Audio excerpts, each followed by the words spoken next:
In today's video, we're going to be upgrading the hot side of our turbo.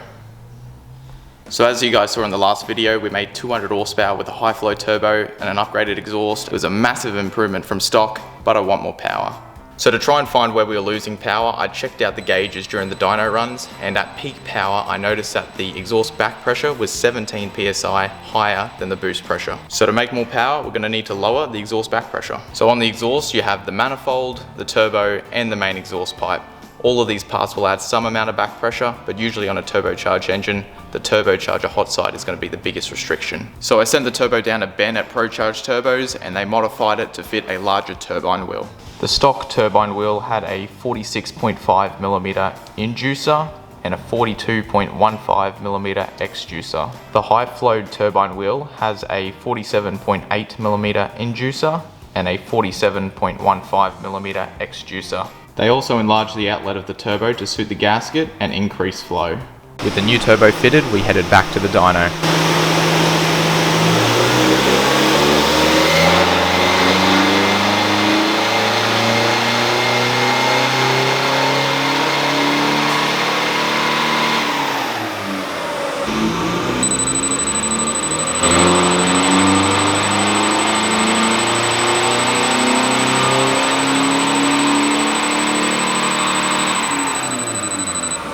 So with no changes to the tune, we made 213 horsepower and 506 newton meters.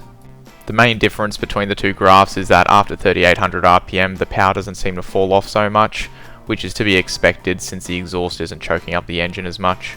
The boost pressure stayed the same at 30 psi. The AFRs are pretty similar, running around that 16:1. In the top end though, you can definitely notice the upgraded turbine is running a bit leaner. That's because by reducing our back pressure, there's less exhaust left in the engine after the exhaust stroke. I'm happy with the power gains, but we have an issue, being the weird squeal noise from the turbo during the dyno runs. I'm sure you guys have noticed it's been about a year since my last update on this build, and the reason for this is because I've been trying to find the cause of this weird squeal noise. The noise first came after I fitted an upgraded intercooler. At first I thought maybe it was just a boost leak, but I couldn't find any leaks. I checked for pressure drop through the intercooler core, also no issues. I even converted the intercooler back to the standard one and I still had the same noise. The turbo had no obvious signs of wear and I was stumped. In a last ditch effort, I thought maybe the excessive back pressure could be causing the noise, so I sent the turbo to ProCharge to be high flowed and inspected. But when they pulled it apart, they couldn't find any causes of the noise, and as you just saw on the dyno run, the noise is still there.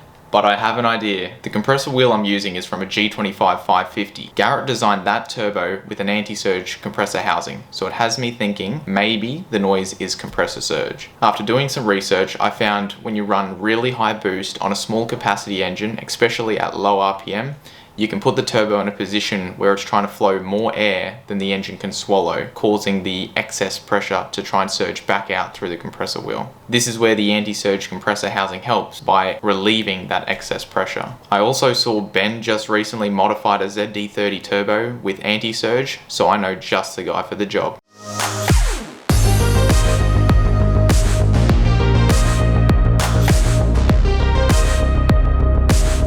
I gotta admit, it looks pretty sick. Ben did an awesome job. Now let's get this turbo back on.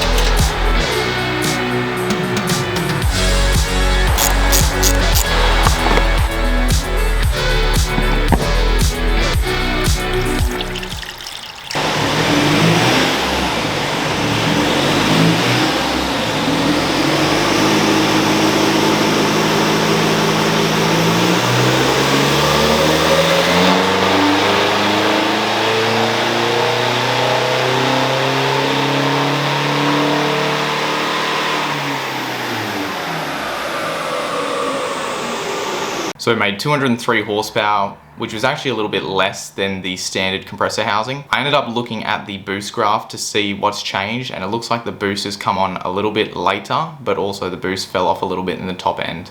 I don't really know the science behind why it's performed worse. The way it's all been machined to me honestly looks really good. I think Ben did a good job. The little vent back slit looks like in comparison to the compressor wheel, looks like the same position as Garrett does it.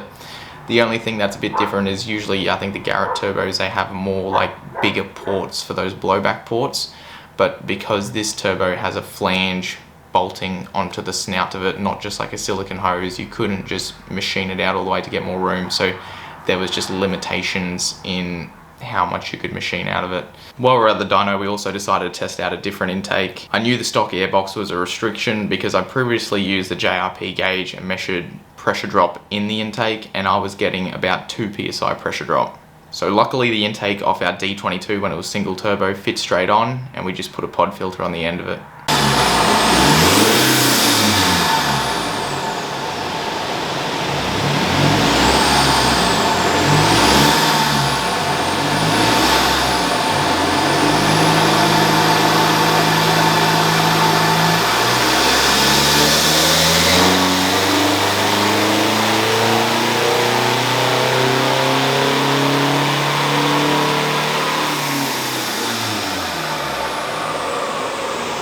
With the different intake, it gained about 8 horsepower and came on a little bit sooner down low.